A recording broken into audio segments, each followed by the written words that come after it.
तो good morning दोस्तों, आज हम बात करेंगे पैसे को किस तरह से बचाएं और फिर उसे किस तरह से इन्वेस्ट करें। ये आप सभी को मालूम है कि पैसा कमाना एक बहुत ही आसान चीज है।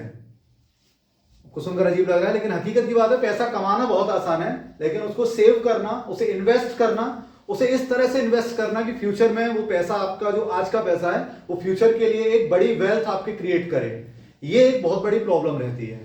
तो आज हम इसी टॉपिक पर बात करेंगे कि किस तरह से हम अपने पैसे को सेव कर सकते हैं और फिर उसे हम अच्छी जगह पर इन्वेस्ट कर सकते हैं, जिससे कि हम एक फ्यूचर में बड़ी वेल्थ इकट्ठी कर सकें। तो स्टार्ट करते हैं। जैसा कि आपको मालूम है, पैसा 3 चरणों में हम पूरा करते हैं। सबसे पहले बात आती है हमारी अर्निंग। हम सबसे पहले कोई भी हम जो काम करते हैं उससे पैसे को अर्न करते हैं। अर्न करने के बाद में हमारे पास 2 ऑप्शन आते हैं कि उस पैसे को हम स्पेंड कर दें, खर्च कर दें, और उस पैसे को हम सेव कर लें। यहां तक ही हम लोगों को ज्यादातर बात समझ में आती है कि पैसा कमाने के बाद 2 ही काम हो सकते हैं, या तो उसे खर्च करना या फिर उसे सेव कर लेना। लेकिन हकीकत देखें तो इससे आगे भी चीजें बनती हैं। सेविंग कर लेना, लेकिन कैसे सेविंग कर लेना, ये इससे आगे की बात आती है।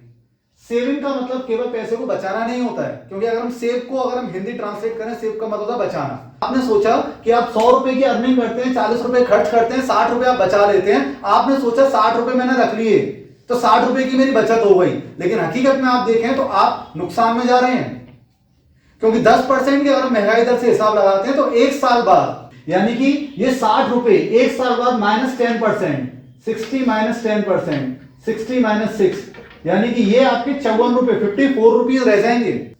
तो इसलिए सबसे मेन जो चीज आती है वो ये होता है कि पैसे को सेव करना, और सेव करने के बाद में उसको इन्वेस्ट करना, और इन्वेस्ट भी सही जगह पर करना, क्योंकि अगर आपने पैसे को सही जगह इन्वेस्ट नहीं करा तो आप लॉस भी खा सकते हैं। तो आज हम इसी बारे में बात कर रहे हैं कि इस पैसे को हम कहां कहां पर इन्वेस्ट कर सकते हैं, किस किस जगह पर हमारे पास ऑप्शन है पैसे को इन्वेस्ट करने के, सेफली इन्वेस्टमेंट करने के, जिससे कि फ्यूचर में हमारा पैसा बढ़े।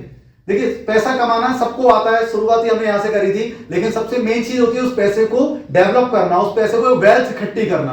आप कितने भी बड़े से बड़े करोड़पति, अरबपति के नाम ले लीजिए, सभी आज वो अरबपति बन पाए, करोड़पति बन पाए, क्यों? क्योंकि उन्होंने स्मार्ट इन्वेस्टिंग करी। तो स्मार्ट इन्वेस्टिंग को आज हम जानने वाले हैं कि कहां कहां पर हम पैसे को इन्वेस्ट कर सकते हैं। तो स्टार्ट करते हैं। देखिए, इन्वेस्टिंग की अगर हम बात करें तो पैसा इन्वेस्ट करने की एक ही जगह लोग समझते हैं, वो समझते हैं पैसा इन्वेस्ट करने की सबसे सेफ और सबसे अच्छी जगह है बैंक।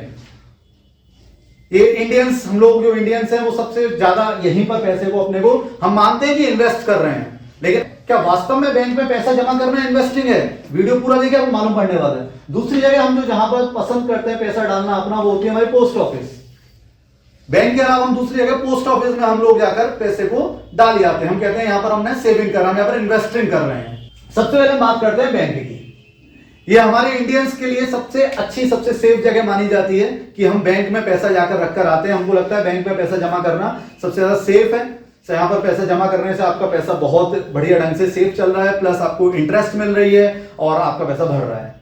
लेकिन इसकी सच्चाई से परत अब उठेंगी धीरे धीरे करके। देखिए, बैंक में आप किस किस तरीके से काम कर सकते हैं। बैंक में आपको मालूम है आप सेविंग अकाउंट खोल सकते हैं, बैंक में आपको मालूम है आप करंट अकाउंट खोल सकते हैं, बैंक में आपको मालूम है आप आरडी खोल सकते हैं, बैंक में आपको मालूम है आप फिक्स्ड डिपॉजिट एफडी ओपन कर सकते हैं, और इसके अलावा पीपीएफ ये भी आप बैंक में ओपन कर सकते हैं। तो ये सभी जगह पर आप बैंक में, इनके थ्रू आप अपने पैसे को बैंक में जमा कर सकते हैं। आज प्रेजेंट में, कोरोना के बाद में, बैंक की जो इंटरेस्ट रेट है बहुत ही ज्यादा कम हो गई है। इतनी ज्यादा कम कि आपको महसूस होने लग जाएगा कि आपने अपना पैसा जमा कर कर एक बहुत बड़ी भूल कर रखी है बैंक में, अगर आपने अपने बहुत बड़े पैसे को बैंक में जमा कर रखा है। देखिए, जानते हैं सेविंग की अगर हम इंटरेस्ट रेट की बात करते हैं तो प्रेजेंट में इंडिया की जितनी भी अधिकतर बैंक है, गवर्नमेंट बैंक की बात कर रहे हैं, जितनी भी बड़ी बड़ी गवर्नमेंट बैंक हैं, वो इंटरेस्ट रेट उनकी नियर अबाउट 3 से 3.5% के आसपास आ गई है। और ये ब्याज दर बैंक की सालाना होती है। अगर आप 100 रुपए आज आप जमा कर रहे हैं तो आप मान लीजिए आपको 1 साल बाद आपको 103 रुपए 50 पैसे मिलने वाले हैं। इसमें भी अगर आप स्टेट बैंक ऑफ इंडिया की बात करें तो उसकी ब्याज दर और भी कम है। उसकी शायद अगर ब्याज दर आप चेक करेंगे तो शायद 3.25% पर है इस समय पर। यानी कि आज आपने 100 रुपए जमा करे तो 1 साल बाद लगभग आपको 103 रुपए मिलने वाले हैं। ये है आपकी सेविंग अकाउंट की इंटरेस्ट रेट। अगर हम इसके बात करते हैं करंट की, तो करंट में तो आपको मालूम ही है, करंट में तो इंटरेस्ट रेट 0 होती है, उसमें तो आपको मिलती ही नहीं है। करंट अकाउंट में तो इंटरेस्ट आपको मिलती ही नहीं है।